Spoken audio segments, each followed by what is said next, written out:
बूझता हमरा खिलौना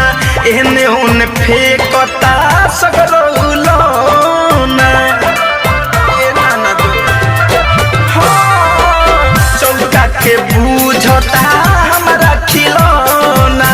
एहने ओने फेंकता सगरौलौना चूल्हिया में घुसताऊ बोलला पे रुसताऊ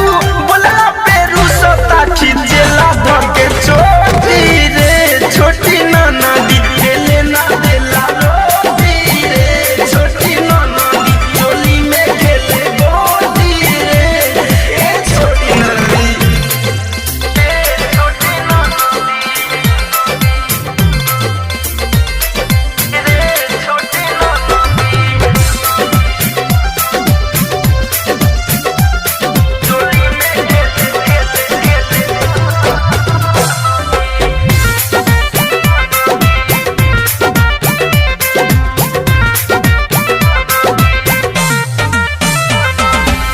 धड़कन धनंजय कैले बड़ खुरपाते हो छोलनी से जहार दिहले देखो हमर हाथ हो